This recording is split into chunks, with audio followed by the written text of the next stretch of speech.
Olá, seja muito bem-vindo ao Ação Sustentável, o seu programa de sustentabilidade que traz novidades e soluções que precisam ser debatidas para mudar a imagem do agro com fatos, provando que a prática sustentável já é uma realidade tanto no campo quanto em diferentes segmentos do agronegócio. No programa de hoje nós vamos falar sobre a importância da informação para a conscientização ambiental. E para conversar com a gente sobre esse assunto, eu recebo aqui no estúdio Fernanda Maluf, que é coordenadora do movimento Plástico Transforma. Tem também uma entrevista com o especialista em conservação na The Nature Conservancy, aqui no Brasil, que é o Júlio Timos, sobre restauração florestal e ferramentas que ajudam no processo. No quadro Ideia Sustentável, nós vamos ver o que tem sido feito para popularizar o carro elétrico no Brasil. O Ação Sustentável começa agora.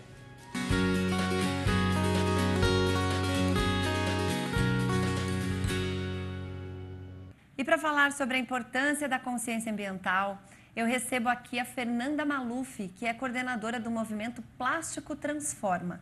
Fernanda, seja muito bem-vinda ao nosso programa. Obrigada, prazer é nosso. Super prazer para falar de uma iniciativa tão diferente. É um movimento, é isso? Isso. Movimento Plástico Transforma. E como que ele começou? Tá, o Movimento Plástico Transforma é uma iniciativa do PIC Plast, que é o Plano de Incentivo à Cadeia do Plástico, que foi criado em 2013 numa parceria entre a Braskem, que é a maior produtora de resinas termoplásticas das Américas, e a Abiplast, que é a Associação Brasileira da Indústria do Plástico. Peraí, você está me dizendo que essa coisa de conscientizar sobre o uso do plástico vem da indústria do plástico? Sim. E aí o movimento surgiu na necessidade de ações para a sociedade, de diversos públicos, para falar sobre a conscientização do uso consciente, do descarte, da importância que a pessoa tem, o papel que essa pessoa tem na questão da reciclagem do plástico. E essa coisa de vamos eliminar o plástico do mundo? Não, acho que a educação não começa com esse princípio, na verdade. Ótimo. Na verdade, o movimento, nas ações que a gente vai comentar um pouco do movimento, a ideia é mostrar que existe sim, o plástico, ele é essencial na vida das pessoas. Ele a gente não consegue viver sem, né? Não consegue viver, e ele tem uma importância enorme. E não é só naquilo que as pessoas às vezes só conseguem enxergar, mas a gente tem uso do plástico no agronegócio, na construção. Então, assim, a ideia é mostrar a importância do plástico em diversos segmentos e trazer esse papel que as pessoas têm, cada um dentro da sua vida, na importância do descarte correto. Não, muito bacana. Então, essas empresas se juntaram, fizeram aí daí nasceu o movimento, e esse movimento hoje reúne quem? Hoje esse movimento, ele na verdade, tem as empresas da indústria do plástico por trás, que elas compõem um fundo de investimento, o fundo setorial, e através dessa arrecadação das empresas da própria indústria, que tem total interesse em falar sobre o plástico, o uso, a questão da educação mesmo do uso do plástico, elas custeiam essas ações que são diversas para diversos tipos de público. O movimento hoje, ele conta com pessoas que vieram dessa empresa, mas já teve adepto de fora? Teve gente que falou, nossa, eu quero entrar nisso porque de fato eu quero ajudar o público a assumir uma consciência diferente sobre o plástico. Na verdade, a gente já tem participação de vários tipos de empresas e pessoas interessadas, não na forma de custear, porque ele realmente é um fundo que hoje ele concentra as indústrias do próprio segmento, né? Uhum. Mas empresas que conhecem as ações do movimento e que de alguma forma querem contribuir. Simpatizaram com a causa. Exatamente, e que de alguma forma falam, eu gostaria de contribuir. Então, seja por uma ação, seja através do conteúdo que elas vão ajudar a gente a construir na narrativa do movimento. Não, isso é bem bacana, porque eu sempre falo que se nós não soubermos o que a gente vai fazer, como a gente vai ajudar, você acaba não ajudando. Tem muita gente que comete o erro por desinformação. Isso. Você encontra muito isso? Eu acho que no plástico é uma das principais, acho que hoje, desafios que a gente tem é isso. Então, não é você se basear, não é simplesmente vamos abolir o plástico, que isso, a gente tem que ter uma educação sobre o uso do plástico e de todos os materiais, né? Sem dúvida. A questão do consumo consciente não passa só pelo plástico, mas passa em torno da nossa vida, no dia a dia nosso, é o consumo consciente de tudo, desde o alimento ao plástico, a embalagem, né? Então a gente fala sobre isso, né? Uhum. Então acho que como você começou a conversa nossa falando sobre abolir o plástico, não é esse o caminho. O nosso caminho se dá através da informação, do conteúdo, da educação mesmo. Para que ele e do protagonismo usado, das né? pessoas. As pessoas que têm que estar na ponta, isso que é importante. É isso. Eu vou escolher o material que eu vou usar. Isso. hora que eu não tiver uma alternativa ao plástico, eu vou usá-lo com consciência e vou descartá-lo com consciência. Isso, descartá-lo e saber que nesse processo de descarte, o plástico vai passar por todo um processo, assim como todos os outros materiais, diferentes formas, mas eles passam por um processo na reciclagem, que você tenha consciência desse processo e que você tenha conhecimento que esse plástico vai ter uma nova vida. Gente, espera aí que essa parte é nova. Samantha Pineda aprendendo com Fernanda Maluf. Só um minutinho. Como assim o plástico vai passar por um monte de processo e vai ter vida nova? Aquele plástico que eu descarto, eu sei que ele pode, de repente, ele era uma embalagem de plástico duro, ele vira um caquinho de plástico para usar em outra coisa. Mas todo plástico tem essa possibilidade? Então, quando a gente fala da reciclagem do plástico e do protagonismo das pessoas nesse processo, é justamente para mostrar isso. É para mostrar que a partir do momento em que você tem a consciência do descarte, onde você vai descartar, e que quem está por trás desse descarte tem uma preocupação no processo como um todo, então desde os coletores aos recicladores, a gente tem uma preocupação no processo como um todo, né? Entra nisso até o catador, que a gente chama. Com certeza. Que bacana. Para você ter uma ideia de que é um processo que tem uma característica profissional. Existem empresas, existem pessoas por trás desse processo. E que esse plástico que vai ser gerado, vai ser reciclado, ele pode ter muita utilidade. Então, a gente fala de reciclagem de embalagem virando embalagem, a gente fala a partir de um problema da reciclagem do plástico, de coletar naqueles PEVs que a gente encontra hoje, tanto em lojas de supermercado, de departamento, como é que eu vou transformar esse plástico em novos produtos. Explica para o nosso produtor o que é um PEV. Ponto de entrega voluntário. Então, quando a gente encontra esses PEVs em tantas lojas de departamento, em farmácias, a gente tem esses coletores, é importante você saber que ali sim você pode descartar o seu material corretamente, seja ele plástico, seja outra matéria-prima. Gente, vou contratar ela. Aí você vai nesse ponto, ou você tem essa rede de coletores, isso vai para os recicladores, e aí você, dentro desse movimento, já tem as indústrias, porque eu estou falando aqui, produtor rural, a gente tem um caminho, quase que uma economia circular, quando a gente fala de embalagem de agrotóxico. Hoje, 99% das nossas embalagens retornam e por conta de uma legislação rígida. Quando você tem isso dentro dessa sua cadeia de plástico, porque plástico, gente, está em tudo. A gente fala da sacolinha do mercado, a gente fala da embalagem do shampoo, a gente fala de coisas super elaboradas, que tem lá o amaciante, o detergente, é tudo plástico. Então, aquilo tudo tem alguém, uma indústria, alguma coisa por trás disso, dentro do movimento, que recebe e que faz essa reciclagem ou Na não? verdade, essas empresas não estão dentro do movimento, né? Qual que é o papel do movimento? É juntar essas empresas e trazer soluções ou projetos que apresentem isso para o consumidor. Então, hoje, dentro do movimento, nós não temos essas empresas que fazem os catadores, os recicladores, mas a gente tem um papel de juntar essas partes. Ótimo, então, agregador. A gente consegue juntar essas partes, aí seja o plástico em qual segmento a gente falar, no segmento médico, na indústria automotiva. Então, a gente apresentar para a sociedade as opções, os tipos de descarte, os processos de reciclagem que o plástico tem, e aí sim as pessoas terem uma escolha melhor na hora de consumir e descartar o produto. Tá. Onde fica a sede desse movimento? Existe um local? Por exemplo, eu me simpatizei, não sou da indústria. Existe forma de participar disso? Existe. Eu acho que a melhor forma é a educação, é o conhecimento. E a gente tem o www.plasticotransforma.com.br. A gente também está nas redes sociais, que é o Plástico Transforma no Instagram. Que hoje a gente já tem uma rede bem grande de pessoas participando e contribuindo. Olha, a ideia ali é legal. troca de conteúdo, é troca de conhecimento, de experiência. E a gente também tem alguns programas do próprio movimento que se aproximam mais das pessoas de algumas formas. Então, a gente estava comentando sobre o Plástico Lab, que é um pop-up itinerante que já rodou 4 estados. A gente já passou pelo Sul, por Sudeste, Centro-Oeste e o Nordeste. Que a gente associa o plástico ao movimento maker, que é um assunto tão falado hoje, que passa por diversos públicos, para levar a questão da inovação e da tecnologia do plástico na vida das pessoas, né? Então, a gente leva projetos de impressão 3D, a gente leva...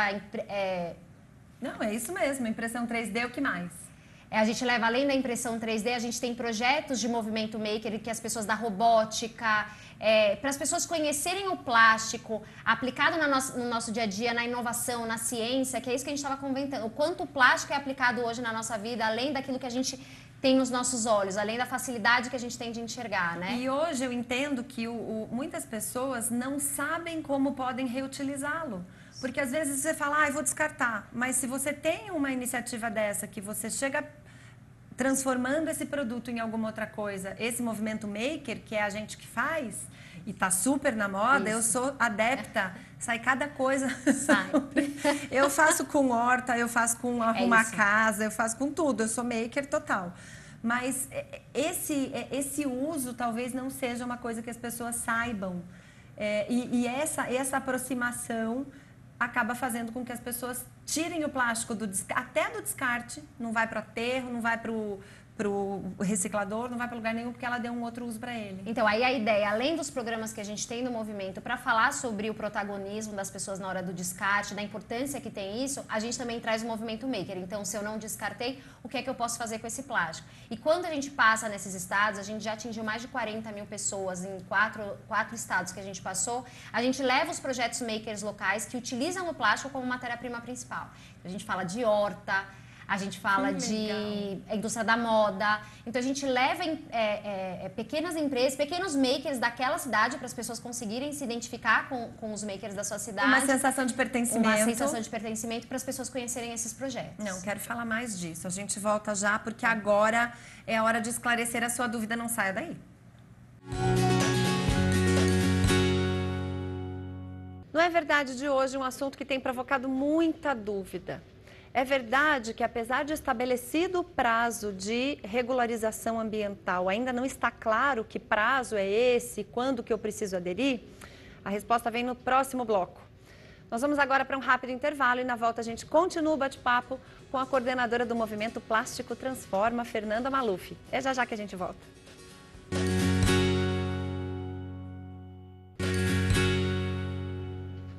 Estamos de volta com o Ação Sustentável.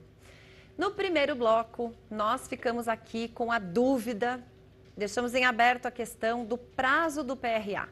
É verdade que, embora haja uma determinação de prazo para regularização ambiental, essa história ainda não está ainda não está esclarecida?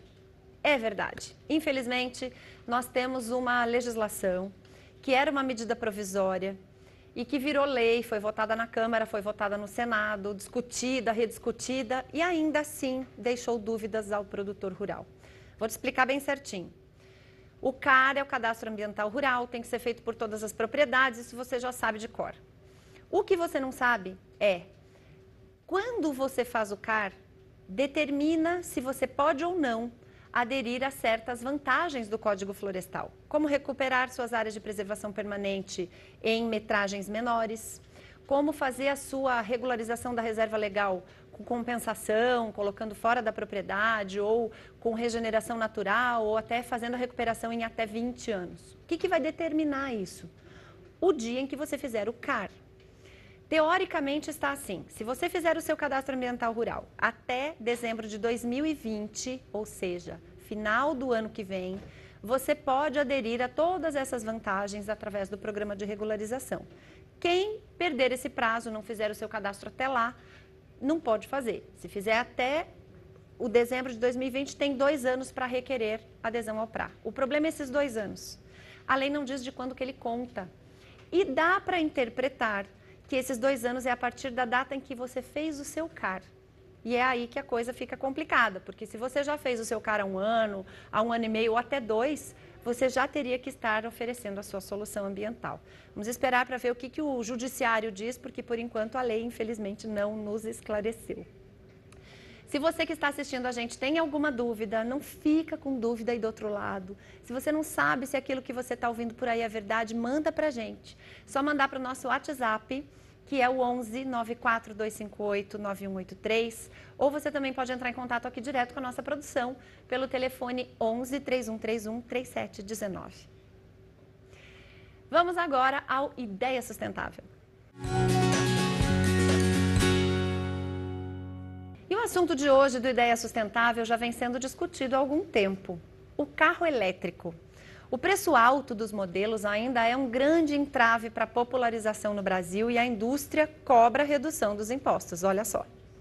Há 1 ano e meio, a Gláucia não sabe o que é abastecer o carro com etanol ou gasolina. Ela trocou um modelo convencional por um elétrico. Diz que está feliz com a economia. Carrega a bateria 1 vez por semana à noite. São aqueles 5 minutos que eu gasto para colocar o carro na tomada, vou dormir, depois no dia seguinte eu tiro da tomada, ele está ali com 100% da carga, dá 140 km de autonomia, eu rodo a semana toda com isso. Hoje o Brasil tem cerca de 11 mil veículos elétricos e híbridos, que são aqueles conjugados com motor convencional, a combustão. Mas esse cenário, aos poucos, pode mudar por causa do investimento que as montadoras estão fazendo nesse segmento, que promete ser o futuro da mobilidade. O presidente da Associação Brasileira do Veículo Elétrico conta que o governo federal reduziu para 0 o imposto de importação e o IPI de 25% para 7% a 18%, caso dos modelos elétricos de luxo. Tem ainda o ICMS, que varia de estado para estado. Os norte-americanos pagam cerca de 7% em tributos no total. Mas o maior problema lá fora e aqui ainda é o custo da tecnologia. Ele acredita que em breve esses veículos vão ter preço compatível com os automóveis convencionais. Com a produção continuada e com o aumento do consumo de veículos elétricos no mundo, mais a aplicação da tecnologia, a redução dos acumuladores de bateria, das baterias, o veículo elétrico tende a cair muito o preço. Então nós acreditamos numa aproximação dos preços em 5 anos. Esta montadora prepara o lançamento de um modelo 100% elétrico com autonomia de mais de 400 quilômetros, por enquanto importado. Nos Estados Unidos ele custa $30 mil, cerca de R$120 mil.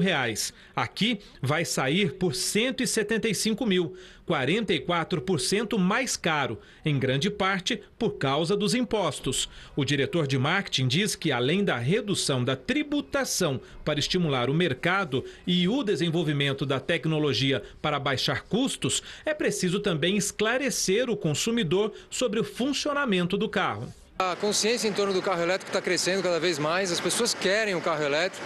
Apesar de ainda haver muita desinformação, muito pouca informação é difundida, mas a gente acredita que isso vai acontecer muito rapidamente. E a gente continua aqui a conversa com a coordenadora do movimento Plástico Transforma, e transforma mesmo, Fernanda Maluf. Fernanda, você estava falando desse movimento, né, Maker, que é uma coisa que está super na moda.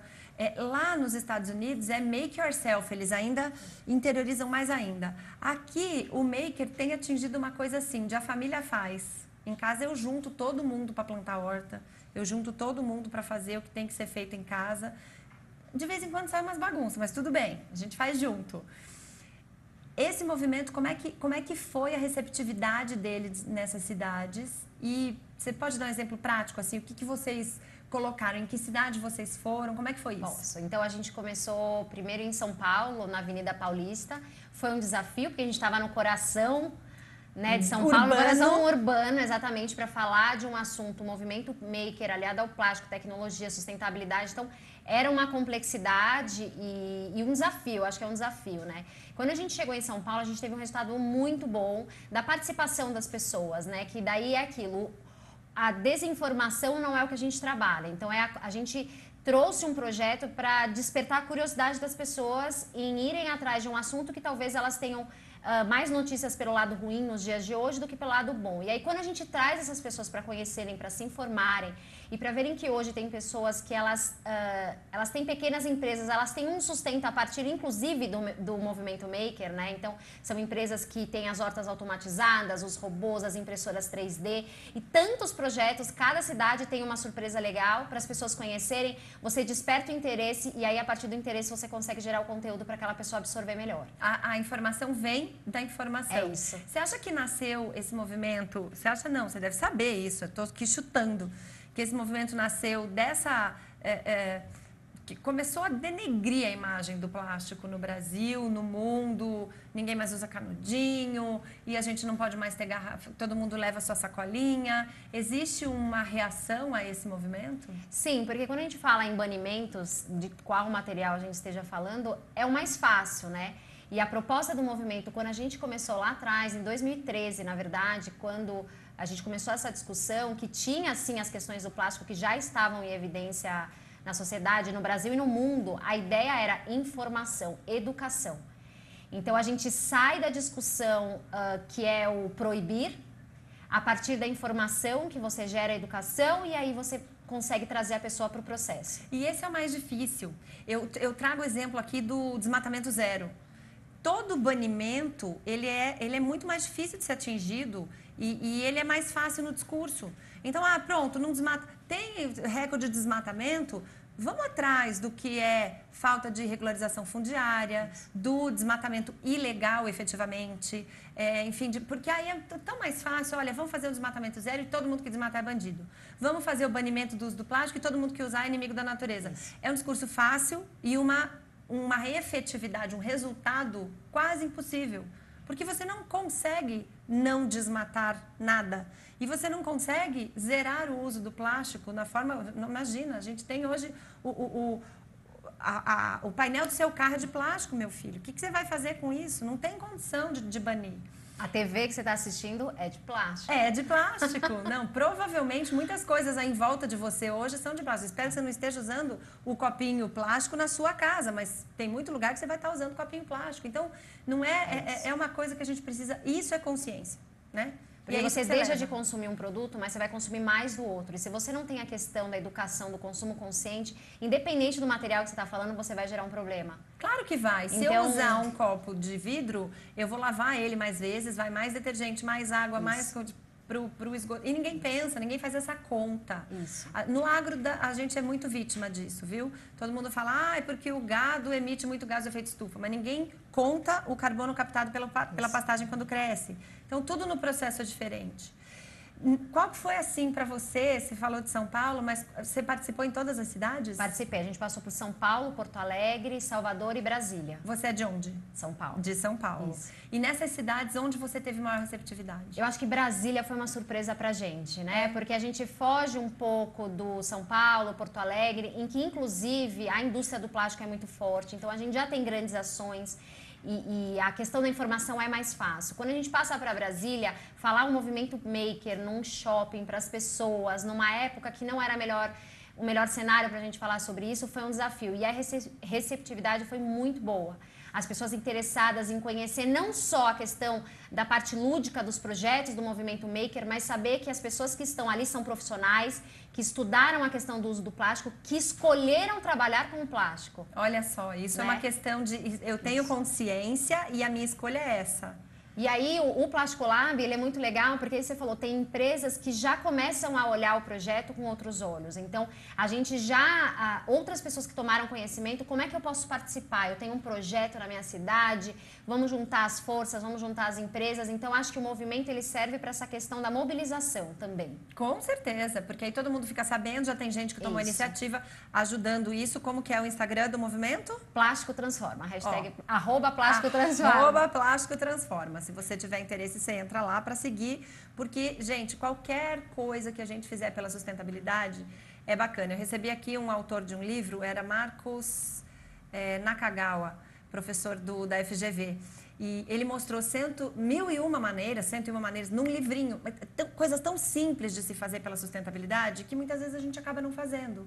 É fácil criticar o desmatamento da Amazônia ou o óleo que está no mar. Enquanto isso, a gente não fecha a torneira, a gente não separa o lixo, a gente, né, precisa. E a gente não cobra também, né? Então, a gente não cobra, a gente não conhece os processos. E aí, quando a gente conversou lá atrás sobre o movimento, a questão da preocupação, da gente olhar o processo, a gente olhar o todo mundo que é envolvido na questão da reciclagem do plástico é isso. Então, acho que a informação também faz a questão do conhecimento de você cobrar as outras partes também. Saber quem está envolvido. Exatamente. Né? Porque a hora que você sabe, fica mais fácil. E como que você veio parar nisso? Tá, então eu trabalho na área de comunicação, trabalho com comunicação e é um projeto que já brilha os olhos para quem trabalha com falar com as pessoas, né? Com informar. Com informar, com educar. Então, é um desafio até maior, né? Do que, às vezes, você trabalhar na comunicação de um produto específico, né? Então, você leva o conhecimento. Eu trabalho na área de comunicação da Braskem. A Braskem, por ser uma das empresas que olha para o movimento junto com a Biplast, as outras empresas do fundo que custeiam esse movimento, eu fui uma das primeiras a levantar a mão e falar... Quero participar disso. Participar. Porque é isso, eu tive um conhecimento, além daquele que eu tinha quando eu entrei na empresa, muito além. Então, que me trouxe propriedade para falar, eu realmente acho que a gente tem que conversar com as pessoas de uma forma diferente, né? Você é formada em? Administração de empresas com especialização em comunicação. Em comunicação. E você não sabia de muitas coisas relacionadas ao uso, ao descarte, à reutilização do plástico? Não sabia. Então, gente, olha, a gente não pode ter pretensão de que a gente sabe nada, né? A pessoa formada com pós-graduação e especialização, eu formada com pós-graduação e especialização, a gente não tem o conhecimento de tudo. Busque se informar. E o plástico aí é a bola da vez. Todo mundo está falando que está matando, que tem muito plástico no oceano. Tem, de fato? Tem. O que é isso? Falta de informação, falta de punição. Falta de lei que fala, não, se você descartar irregularmente, você vai ser multado. Tem cidades que já adotaram essa prática. Eu venho de Curitiba, uma cidade em que ninguém joga lixo no chão. E se a pessoa que está na frente da gente joga lixo no chão, a gente cata e fala, você não é daqui, então, né? Você cobra? Nossa, com certeza. Eu fico até a chata do lixo, né? Já fui apelidada da rainha da sucata, mas tudo bem. Eu acho que o importante é a gente participar. É o seu papel. É o meu papel. E você está nisso há quantos anos? Nesse projeto, 7 anos. 7 anos. Em comunicação, mais. Não precisa me contar. Também, por favor. Eu também não vou dizer há quanto tempo eu trabalho com sustentabilidade. Me recuso. Mas você, 7 anos nesse projeto, começou um pouco antes dessa campanha contra o plástico, né? Sim. Acho que o movimento foram anos, né? Alguns anos de estudo, de juntar as empresas, de saber para quem falar, o que falar e como falar. Como é que a gente ia priorizar essa mensagem? Até o movimento realmente aparecer para as pessoas, né? Então, a gente já trabalha nisso há um tempo. Ele gestou bastante, Exato. Agora que ele está fora. Isso. E as pessoas que quiserem fazer parte, tem jeito? Tem. A gente, na verdade, quer que todo mundo faça parte, contribuindo, trazendo ideias, sugestões, dúvidas. Super Eu acho importante. que é isso. O conhecimento, a dúvida gera a questão da banição, do banimento.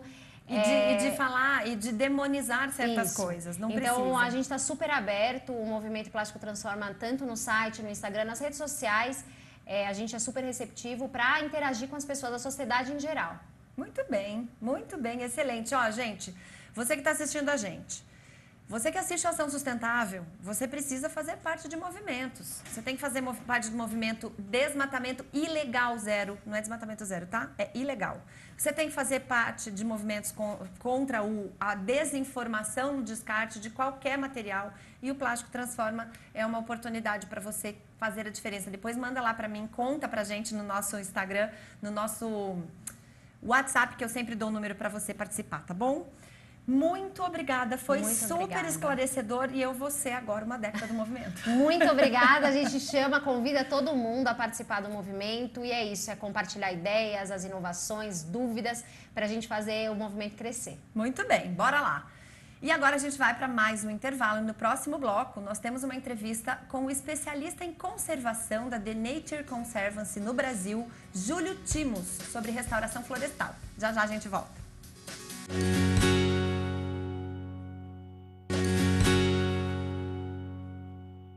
Estamos de volta com a Ação Sustentável. E olha que notícia boa. Uma ave de rara beleza, que já tinha sumido da vida selvagem, está voltando para a floresta, graças ao bom trabalho de cientistas e biólogos. O mutum de Alagoas só existia aqui no estado até o final da década de 70. A ave de penas pretas e bico em tons de laranja e vermelho entrou em extinção devido à destruição do seu habitat natural. Ao todo, 6 mutuns foram trazidos de Minas Gerais após terem nascido em cativeiro. Em 2017, Alagoas ganhou um casal de mutuns. Eles são mantidos em um viveiro na sede do IPMA, o Instituto de Preservação da Mata Atlântica, na cidade de Rio Largo. Esse casal continua por aqui, mas foi em cima deles que todos os estudos foram feitos para que agora em 2019 essas 6 novas aves que vieram de Minas Gerais pudessem ser soltas na natureza e fazer com que o estado ganhasse mais uma vez o mutum das Alagoas. O animal extinto da natureza, há 40 anos que grupo de pesquisadores, instituições vem trabalhando no sentido de reproduzir, estudar a espécie, e a soltura do animal ela aconteceu, foram 6 animais devolvidos para a natureza, são 3 casais, os animais foram selecionados, são animais que foram analisados comportamentalmente, fisicamente, foi feita toda a análise sanitária dos animais para que eles pudessem voltar para a mata. Mesmo soltos, os mutuns serão diariamente monitorados. Anilhas e equipamentos como GPS são utilizados para que os estudiosos possam manter as análises relativas à espécie. E agora, ambientalistas esperam que novos mutuns apareçam, seja pela reprodução natural dos que estão na floresta ou com novas aves trazidas de cativeiro. A partir do momento que a gente abraça a causa do mutum, a gente não está abraçando só o mutum, só a espécie mutum em si, a gente está abraçando a fauna e a flora do estado de Alagoas. Gente, e o assunto agora é recuperação de florestas. Sobre isso eu converso agora por Skype com Júlio Timos, especialista em conservação na The Nature Conservancy, que é uma ONG que trabalha nesta restauração, ajuda nessa restauração da propriedade rural. Tudo bem, Júlio? Muito obrigada aí pela sua participação aqui no Ação Sustentável. Seja bem-vindo. Muito obrigado. Prazer estar conversando com vocês hoje. Júlio, me fala um pouquinho. A gente sabe que a The Nature Conservancy lá desde trás tem uma participação importante. A gente sabe que participou, inclusive, no desenvolvimento da ideia do cadastro ambiental rural. É isso, né? Isso mesmo. A TNC atua no Brasil já há mais de 30 anos, então, desde trabalhando com pequenos proprietários até governo, né? Então, a gente tem uma participação, uma colaboração bem legal com o governo do Mato Grosso, onde se iniciou, né, o cadastro ambiental rural, e hoje também que isso é uma ferramenta nacional, né? Uma ferramenta nacional copiada do Mato Grosso e a gente tem que sempre copiar as boas ideias. E vocês ajudaram nesse processo de construção, certo? Perfeito, foi esse o caminho. Isso há várias mãos, parceiros, governo, os agricultores também, né? Um processo bastante colaborativo. Existe um certo medo de falar de ONG ambiental. Você acha que isso é um pouco de intriga da oposição? Você acha que isso é um pouco por causa de algumas ações de ONGs que exageram um pouquinho? Qual que é a sua opinião sobre essa dicotomia? Ou ela não existe? Talvez nos últimos anos isso tenha sido um pouco inflado, né? Mas eu acho que é uma questão que não deveria nem ser pauta. Todos estamos trabalhando realmente como no objetivo comum, né? De conservação, sustentabilidade, aumento realmente das produções. Então, eu acho que talvez a dicotomia é algo que, de certa forma, não deveria estar em pauta realmente, né? Acho que a busca realmente é para um trabalho mais com objetivos positivos, né? A gente torce muito para que todo mundo trabalhe para o mesmo lado, e me parece que vocês têm agora uma nova ferramenta, porque o CAR já era uma nova ferramenta que tende a ajudar o produtor rural, é isso? Perfeito. A TNC sempre trabalhou sempre com a ciência, né? A ciência sempre foi a nossa base, desde a parte teórica, a prática, né? Então, é algo que a gente sempre estabelece nos nossos projetos. Então, essa ferramenta é o Go4, é uma ferramenta de auxílio à tomada de decisão, é uma ferramenta, um software livre, onde que você pode estar baixando no seu computador. Software livre, aqui para dizer para o nosso produtor, um software livre é uma ferramenta que ele entra no computador, baixa sem custo nenhum e pode usar normalmente. Exatamente, ele pode baixar no seu computador sem custo nenhum para todos os públicos, né? Então, a partir dessa ferramenta, você instala ela no seu computador e o que ela faz, né? Essa ferramenta ela foi gerada através de vários estudos, né? Desde pesquisadores do Brasil, Estados Unidos, uma parceria da TNC com o projeto Natural Capital da Universidade de Stanford, a Universidade Superior Luiz de Queiroz e o Instituto Internacional para a Sustentabilidade, o IES. Então, através de vários estudos, a gente transformou essa informação, às vezes um pouco mais complexa, uma informação mais simples, né? Que seria o quê? Você entrar com um dado de cobertura florestal, onde que estão as florestas ao redor da sua propriedade, do seu estado, bioma, a gente fala nessas diferentes escalas, porque a ferramenta ela tem essa aplicação, né? Ela pode ser utilizada desde uma propriedade até um país. O que ela faz? Com esse dado, você consegue gerar um novo mapa, um mapa de potencial de regeneração natural ou de probabilidade de sucesso da restauração, que vem ser o quê? Vem a ser a identificação de locais onde você pode estar utilizando da energia da floresta, a capacidade das vegetações, em você restaurar uma área degradada com menor esforço. Ou seja, você poderia simplesmente isolar uma área, fazer um acerco na sua propriedade e contar com a regeneração natural dessa área. Essa ferramenta, de certa forma, ela traduz isso. ela, através de vários cálculos, ela consegue te demonstrar, através de alguns mapas, aonde que você poderia estar utilizando desse potencial de regeneração natural e evitando, talvez, um desperdício de recursos, aumentando a escala do seu projeto, onde você poderia realmente estar aumentando a área de restauração, gastando menos recursos, menos insumos e até mesmo a capacidade de mão de obra, né? Que hoje a gente sabe que nas propriedades rurais é algo bastante escasso. Né? Sim, e isso vem totalmente no prazo definido aí pelo Código Florestal de adesão a um programa de regularização ou não, mas que há um prazo para o produtor rural atender às exigências da legislação ambiental. E eu acho que, além de ser uma hora boa e uma ferramenta boa, vem no sentido de mostrar para todo mundo que dá para fazer.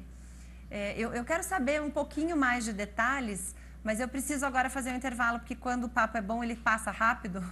Eu vou fazer um intervalinho, mas a gente volta já já. Só um minutinho.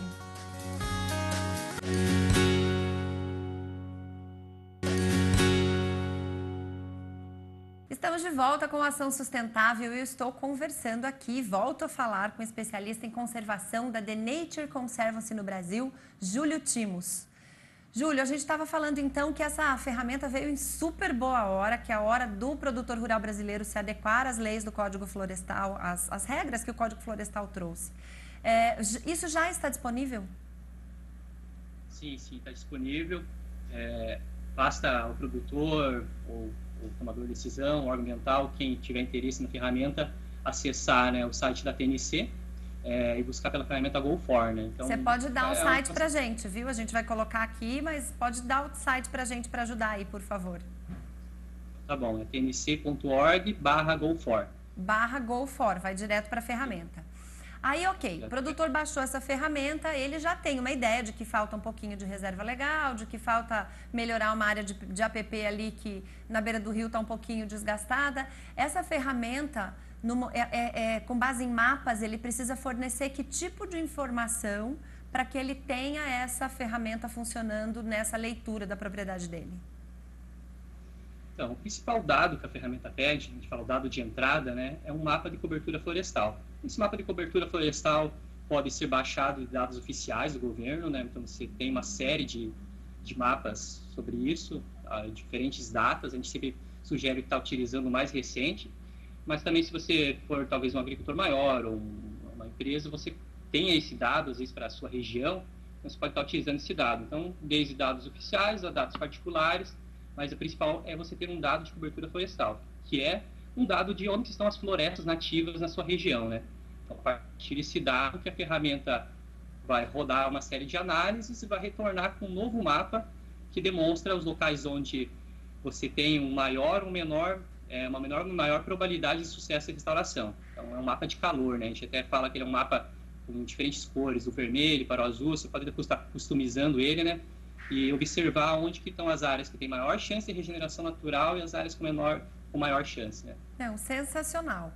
Já tem gente usando a ferramenta? Sim. A ferramenta ela foi gerada tanto para os projetos da TNC como para o público em geral. Então, a TNC já está utilizando seus projetos com parceiros também. Estamos fazendo uma série de análises, testes também para validar, né, os dados. Porque essa ferramenta também é uma ferramenta em construção, né? A gente lançou a primeira versão, esperamos estar melhorando ela, até com feedback dos próprios usuários, né? Esse retorno está demonstrando para a gente, ó, aqui deu certo, aqui não deu. A gente está melhorando ela ao longo do tempo, né? Mas na verdade é assim, né? É assim que funciona, né? O próprio CAR teve primeiro um teste, depois ele passou pela versão 1.1, 1.2, nós já estamos na versão 2. Alguma coisa do CAR, porque o próprio usuário ele vai fazendo esse aprimoramento do uso da ferramenta. E vocês já estão com alguns retornos. Sim, exatamente. A ideia realmente é a gente ter esses retornos e transformando ela cada vez mais simples, né? Algo mais intuitivo, né? Mais didático, né? Que hoje ela exige um certo conhecimento, né? Então, a gente fala de sistemas de informações geográficas, né? Então, você precisa de um outro software para estar observando os mapas, você está fazendo algumas análises talvez um pouco mais complexas. Então, mas a gente espera estar tornando isso cada vez mais simples para que qualquer agricultor, com qualquer nível de instrução, de conhecimento, possa realmente estar utilizando ela. mas a gente precisa realmente desses feedbacks e ao longo do tempo a gente vai melhorando, sim. Não, muito bacana.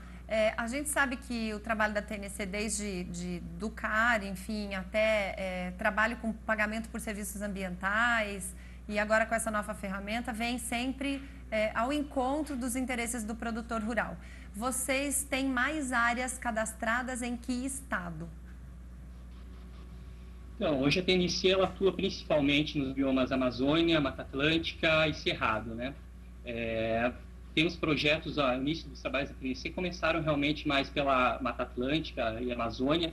Hoje, o número de projetos está bem distribuído, né? Acreditamos que a maior parte deles ainda estejam na Mata Atlântica, por conta não só de trabalhos da TNC, mas de parceiros, que a TNC sempre trabalhou com parceiros, parcerias, e muitas vezes os trabalhos eram anteriores até mesmo da TNC no Brasil.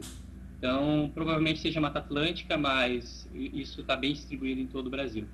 Ainda bem, né? Que os serviços do bem se multipliquem e que a gente consiga utilizar isso de fato para que a gente faça essa regeneração, essa compensação, não só a regeneração, mas a própria recomposição, porque às vezes você vai plantar as mudas e pode plantar com exóticas e pode dar um uso econômico para aquela área, né? O produtor sabe disso e a gente sabe que vocês também sempre recomendam esse tipo de coisa. Sustentabilidade, tem que unir os três pilares, certo?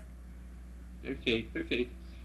Hoje a grande palavra da vez é restauração, né? Restauração de ecossistemas, né? A ONU mesmo declarou que a década de 2021 a 2030 é a década da restauração de ecossistemas, né? Então, isso está relacionado tanto a gente recuperar esses ambientes degradados, como a gente realmente gerar também mais benefícios, né? Na prestação, tanto em número de empregos, prestação de serviços ecossistêmicos que estão relacionados à capacidade de produção, polinização, qualidade do solo, disponibilidade de água e também, principalmente, na regulação do clima, né, frente às mudanças climáticas, né? Então, a gente sempre acredita nesses diferentes espectros, né, da restauração, falando desde o lado econômico ao lado social e ambiental, né? Não, e está tudo ligado mesmo, não tem como separar uma coisa da outra, a vida é uma teia, e se a gente fala em solo, a gente está falando em água, porque você cuida do solo, você regenera, você tem mais água, e você está falando em água, você está falando em biodiversidade, porque volta ali aquela comunidade de animais, e biodiversidade é aumento de produtividade, então está tudo sempre muito ligado, e eu acho que a humanidade finalmente está entendendo isso. Te agradeço muito a participação, Júlio. Desejo sorte a vocês no desenvolvimento dessa ferramenta, que tudo que é para ajudar o produtor rural a gente gosta aqui no canal Terra Viva. Seja muito bem-vindo, sempre que quiser, use o nosso espaço. Muito obrigada. Eu que agradeço. Boa tarde.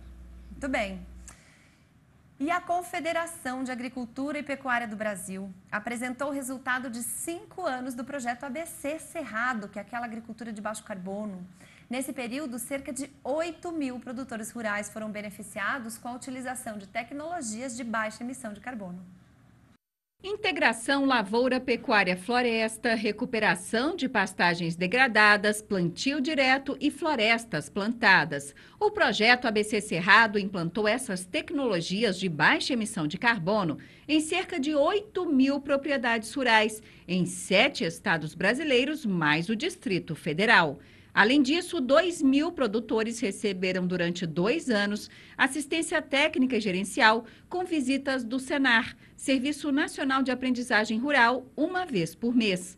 A Confederação da Agricultura e Pecuária do Brasil apresentou o resultado dos 5 anos do projeto. Esse programa mostra claramente que nós, produtores rurais, podemos transformar terras degradadas, como foi feito em diversos lugares do Brasil, em terras produtivas e, mais do que isso, colaborando para o sequestro de carbono.